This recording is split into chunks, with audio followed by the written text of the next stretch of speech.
Welcome to Pods with Posh and Pool, a podcast designed to inspire and challenge listeners through story, experience and insight. To face adversity, learn from suffering and discover how to embrace life with a heart filled with love and gratitude. We are so thrilled to have you journey with us and can't wait to share your stories.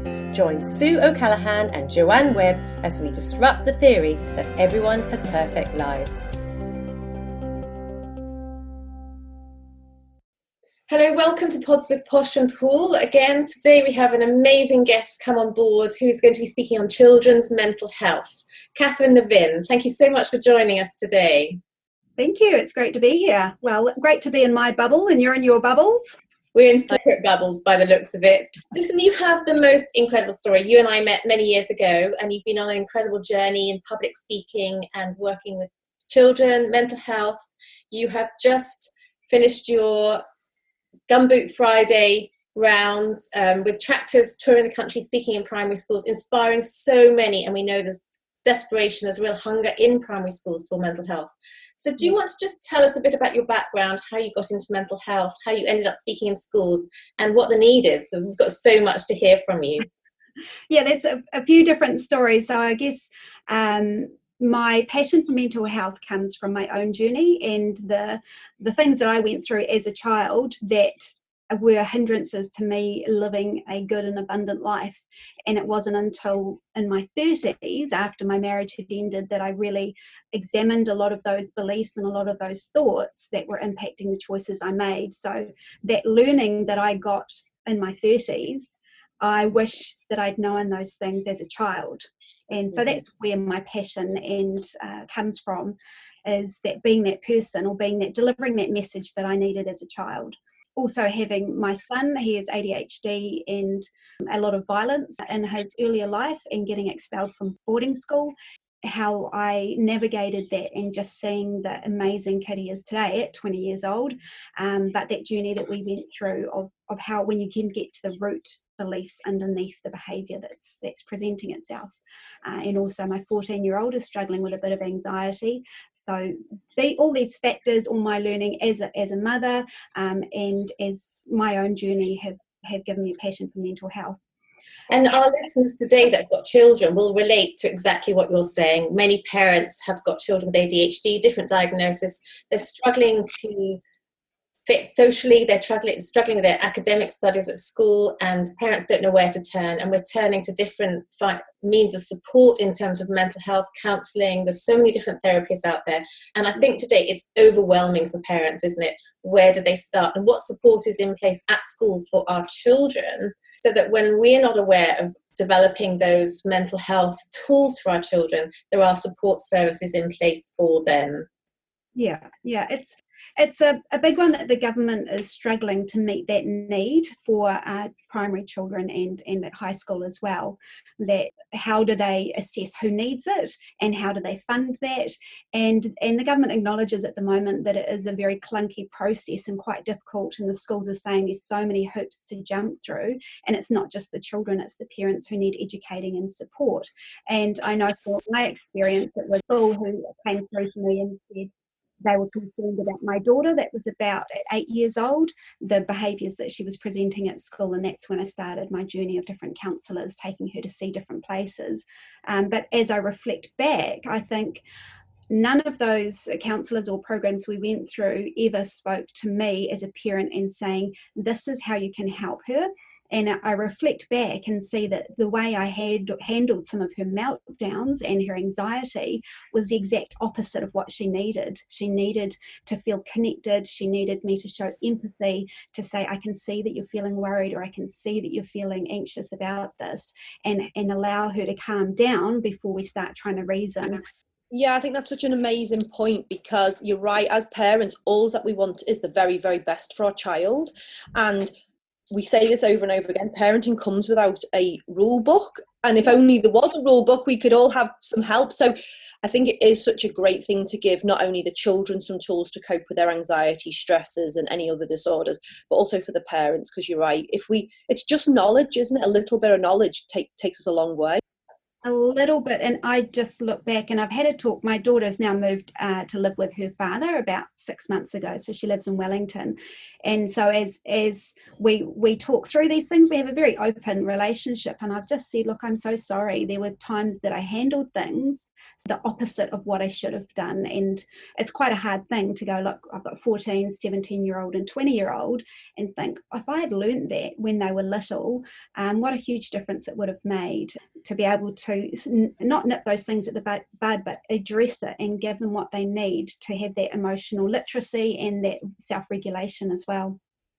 It's a really cool thing what you've just said as well, that you've gone back and apologised, because I know I'm the same. You know, my children range between 12 and 19, and I didn't have the tools what I've got now. I wasn't as far along in my journey of growth and self-discovery, and I didn't know what I knew then, you know, what I know now, kind of thing. And so I've also gone back and apologized to my children for things, and it's such a powerful thing to do, to admit that you didn't know something and to apologize. And I think actually that really helps our children moving forward, shows them that we can admit our mistakes, and reassures them that it wasn't all hunky-dory and we were doing it wrong. And actually, to our listeners, the message here is that we have never been parents before. Your children have never been children before. Your teens have never been teens before. But likewise, we have never been parents before. And we're on our own growth journey in that process. And therefore, not to be hard on yourself with the mistakes that we are aware we've made, but to say, in the circumstances I was in, I did the best according to the information I had at hand. And therefore, I'm not going to be hard on myself, but I'm going to keep learning, keep growing. And that's the journey we're on all our life, isn't it? So there's no condemnation there at all for the mistakes we make as parents. Yeah. So Kat, I've talked about Gumboot Friday and I've mentioned tractors. Let's go back a bit and talk about your story getting into primary schools, because it's fascinating and I'd love to hear more about it. So winding back about 6 years, my mum passed away at hospice, and my dad, we grew up as a farming family, but we're living in Auckland, so we had a manager on the farm, so he has a farming background. He wanted to thank hospice for what they did in caring for my mum in those last weeks of her life. So he thought, why don't I do a tractor trek, which was from Bluff to Cape Reinga, and there was about 15 or 20 of them on tractors, and it took nearly a month for them to drive from Bluff to Cape Reinga to raise awareness and money for hospice. 2 years later, he did it again, and then for the third time, which was March 2020, he thought, look, I want to do it for a different charity this time, but he couldn't quite decide. Now, at that time, I spent about 3 months traveling all around the country, speaking and training in real estate for some new legislation that was coming out, anti-money laundering. But it's another story. Anyway, having flying so much, you get to be in the front row in the aeroplane, and I sat often sitting next to politicians, and I had a politician on one side and Mike King on the other side. So I thought, well, Mike King's obviously the more interesting one. So I struck up a conversation, and I'd been working with at-risk youth. We were both professional speakers, and so we just got on like a house on fire. And I just came away from that hour-and-a-half flight to Christchurch with just a deep sense that there was something big that was going to happen, that wasn't a meeting by chance. When I got back to Auckland, then Dad said, look, I've decided that the next tractor trek should be about rural mental health, but I don't know which charity to support. So I said, look, I'll ring up my new best friend, Mike King. So I rang him up and I said, hey, this is what we're doing. Can you tell us a charity that would be worthy of support? You know, there's good ones and bad ones. So, but then he started asking quite specific questions about what we did, why we did it, how we did it. And then he said, look, in 2018, we did our tractor trek in February. When we left Bluff, 1 week later, Mike King left with a team of people doing a tour of the country, Bluff to Cape Reinga, on scooters.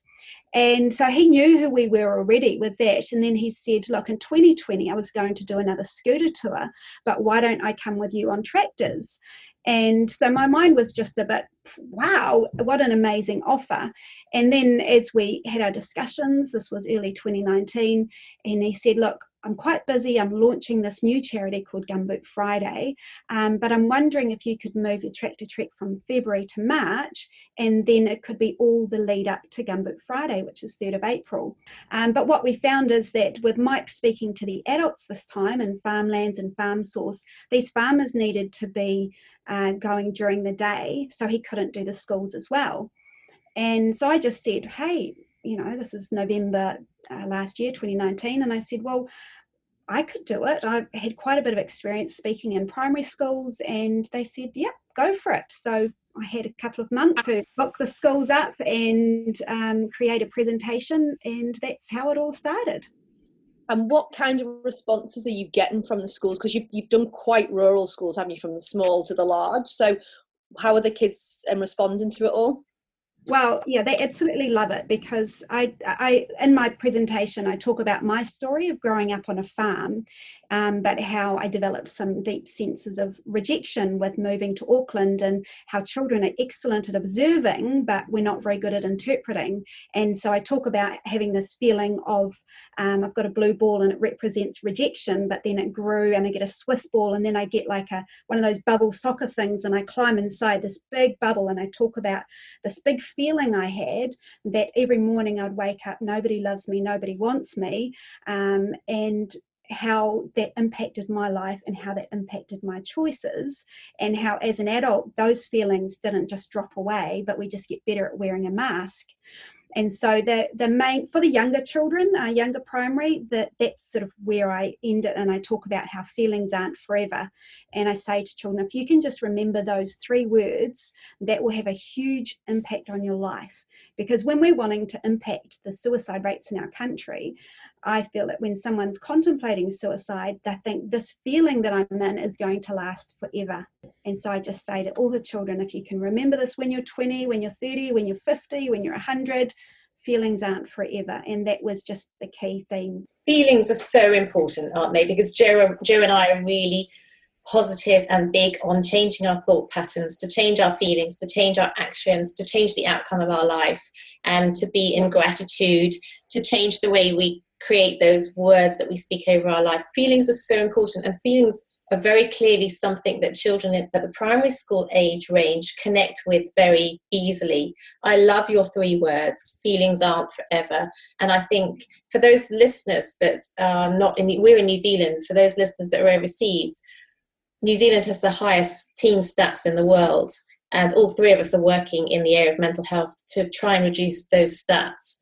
But also Mike King, for those of you who don't know Mike King is one of our biggest names in mental health. So when Kat was sitting next to him on the plane, the significance was to meet somebody that is doing such extraordinary work. We want to just honour him on this podcast. But going back to feelings aren't forever. And as you say, when you're sitting in suicidal ideation and you're in pain, you're in trauma, and many listeners will be in that place right now, whether it's teens, whether it's parents, children, or whether it is the listeners right now sitting in that place.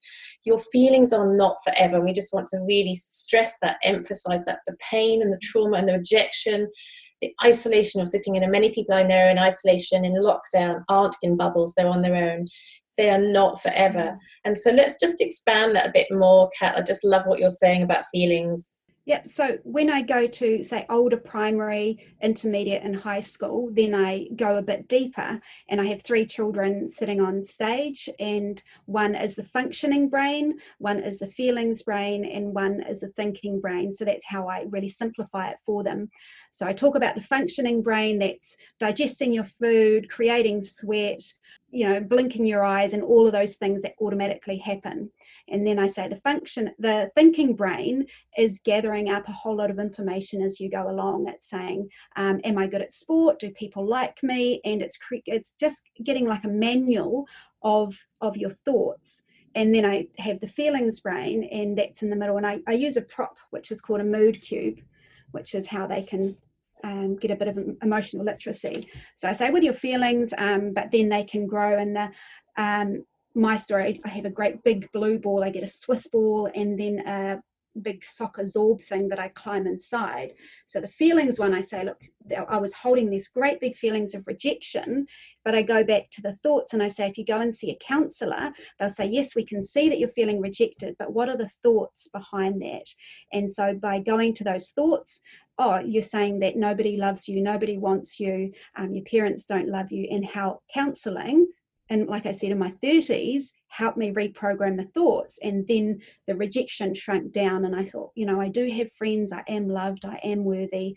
And so a lot of that is explaining what's behind the feelings. And I say, look, when you're a teenager, I get the feelings brain to stand on the chair and get a great big ribbon with all these different colors, and they swirl it around. And I say, that's what your feelings, that's what's going to happen in your teenage years. Your feelings are just going to get so big. But when we can process them and understanding that often it's the thoughts behind it that we've got there. And then I do this, it's just, hopefully no kids see that because you'll ruin the surprise. I've got this rubber hammer, which looks really realistic. And I pick it up because I used to be picking up all sorts of different props. And I'm holding it and they're all just looking at me. What are you going to do with it? And then I just hiff it out into the audience. And the kids just like, wah! And they, almost wet their pants because they think I've thrown a real hammer into the audience. So I calm them down, bring it forward, and I say, this is what your body's doing, your heart's racing, and maybe you're sweating, and you're thinking, and then your thinking brain is saying that crazy lady is going to kill us all with throwing a hammer at us.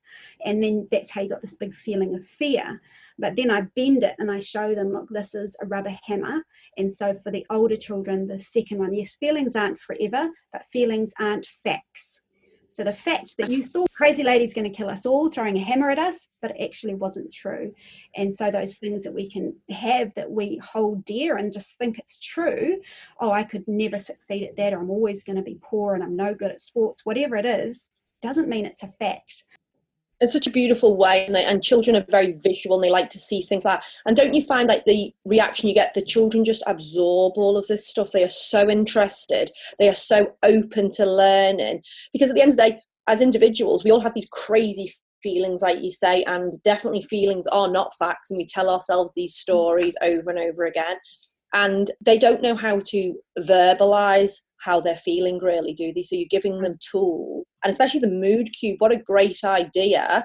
It's just something that they can look at and go, yeah, that's actually how I'm feeling. It's giving the feelings words and helping them understand why things are happening. And when I've got that great big feeling and I'm walking around like this in this big balloon thing, and I'll say, my big feeling was rejection. Do any of you have big feelings? And they put up their hands. And one of the really early schools I was at, it's quite a small school, maybe 150 children, and broken them into juniors and seniors.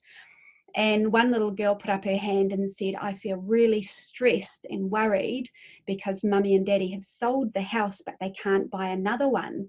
And then she just burst into tears. And it was just, she probably was about 7 or 8. And it was just such a wake-up call. And I think if parents could see these little sponges, they're absorbing all the emotion, all your feelings. If you're stressed about COVID, you're stressed about your money, you need to get your house in order. You need to work on yourself to be able to show empathy and to really support your kids in what they're going through. Another little boy in that same audience, he said, I get really upset when mum and dad fight. Another child in a school, he put up his hand, he had a big feeling, but then when I selected him, he put his hat in front of his face and he wouldn't say anything, but he was right by a teacher. So I said, why don't you just whisper it to the teacher? And he says, I feel really mad and I feel really sad. And so I expand on that and talk about it to the audience. And later the teacher came and told me that he's been taken into SIFS care.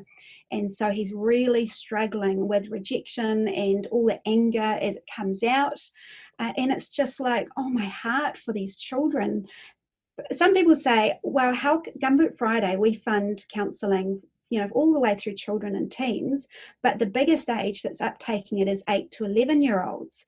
And some people can say, that's so terrible, but I don't think it's terrible. If we can get to these children and the foundations of their thoughts, and they go, I'm feeling this has happened, but a good counsellor can help them process it rather than it's a great big thing like this in their teen years. if we can nip these things at the bud and correct their thinking and help them process things, it's actually a really good thing that the children are feeling open to go to counselling. And we'll also see a greater percentage of boys coming, rather than the government's way of funding. You have to go to the GP and they say, oh, you've got a mental illness and then you can get a counsellor. I think it's less than 20% boys, whereas our way of saying, choose a counsellor, we'll pay for it. There's no stigma, there's no hurdles, there's no burden on your parents that kids can carry. And then we're at 44% boys. So I just think that's amazing. I'm really, really pleased. And it was unfortunate that the COVID hit. We didn't quite finish our track to trek. And of course, Gumboot Friday was in the middle of our lockdown. So last year we raised 1.3 million, and that was all used up in 5 months. We don't take any admin costs out of that. That's purely for counselling. So our goal was 5 million this year, but unfortunately we weren't, well, not unfortunately, but we didn't want to pressure people, and it couldn't be run in the same way it was. It was more just like it's more about the message rather than the money, and we'll rethink it. To listeners who have got children, young children at primary school, and they think, gosh, I really feel now, having listened to you, my child could benefit from counselling, and I didn't realise there was another route I could take which wasn't via the GP. How can they access this counselling? Where would they go? Is there a website they can turn to? How would they find out about it? So that's gumbootfriday.com. They can go to that, and then that would lead them through it. They've got some counsellors there listed, and it shows can they do it remotely, over Zoom, or whether they visit them. And we're just at the stage developing a way to tell more about that counsellor. Do they love horses, or do they have teenage children of their own, so that the children and parents can have a bit more information about the counsellor they're choosing. Right. So there's some counsellors listed on that website. Yeah. And parents who are listening thinking, gosh, we all need cats to come into our school, but there aren't the cats around. We need people to talk about feelings. We need people to come into primary schools and talk about mental health, because actually I, as a parent, want to learn the skills that Cat is passing on to the children. What message would you give to parents? You said something really unique and fantastic, which is reduce the amount of information you're giving them about the emotions going on in your own household, because actually Joe and I have been saying through lockdown, you don't need to expose your children to all the fears that are out there about the virus. Give them limited information. Teens will obviously research for themselves. The younger children don't need to know. They do need to know that we're in lockdown and mummy and daddy will get through it, and soon we'll be out of lockdown and we'll return to normal. But limit the information. That's a really key tool to give to parents. Young children don't need to be involved in those adult conversations. What else can parents do to alleviate that pressure on young children where they feel isolated? Is communication an important one? Absolutely. I think with children and with teens, when you're talking about COVID, the first thing is to ask, what have they heard? Because there's so much misinformation out there, and children can pick up and think, oh, we're all going to die, or if you get it, you're going to die. So finding out what they know already, what they've heard through their friends or whatever media that they're watching, and helping them get that in proportion and getting correct facts there. I'm really conscious about the conversations. Well, before lockdown, when we're around some people and some family members were all really het up about it, and this is happening in Italy and this is happening, and I just didn't want that conversation. Even though my teens are 17 and 20 years old, I didn't want that flooding them, because they just pick up on the atmosphere. But a really important thing is what they call social buffering, or maternal buffering, is by having their favourite human, their parent or their caregiver, close proximity when they've got these big feelings. It actually just helps reduce it down. And I know lockdown can be quite frustrating for a lot of people, but when you have that closeness, then it just helps shrink it down, helps their thinking brain start engaging so that they can get reasoning, giving thoughts to their words. And I look back on my time with my daughter when she was younger and her anxiety. So that was manifesting in tantrums and screaming and crying. And so I would do a normal parenting thing, which is, you can come out of your room once you've calmed down, and removing connection, disconnecting from her. But when you can understand that for young children, that connection with parents and feeling like they're part of this nucleus and that they're protected and they're safe is it's they feel like they're going to die when they feel separation, and that's that separation anxiety that comes in there. And so going back for me, if I'd held my daughter close and helped her calm down with proximity, and then saying, well, you don't need to be scared of going to school, or that's fine, or you're worrying about it, and trying to reason with them, instead saying, you know, I can see that you're feeling really worried about that. And in our logical brains, we're thinking, well, how can that fix anything? But having that proximity, putting words and allowing the children to say, I can see you're feeling this, that's a big feeling, is really, really, really powerful. And we've got the time now that we're at home without commuting and driving and after school activities. We've got a lot more time with our kids. So use that. And I think that's that's a lovely tip, because I think they just need validation from time to time, don't they? They need to know that they're not going mad, that they're not the only ones that have ever felt like that, because we all know, even as adults, when we spiral, it feels so lonely, doesn't it? So in a poor little child's brain, these may be the first time they're feeling this kind of stuff, and they don't understand that the world feels like that too. So just giving them, I say, that validation just makes them feel a little bit more secure. And as you say, the closeness, I think that's lovely, because you're right. We were told years ago, we did used just to send our kids off to their room when they're having a tantrum. And now when we think about that, it's heartbreaking, isn't it? Yeah, I'm just going to be an amazing grandma. I'm going to have all the answers.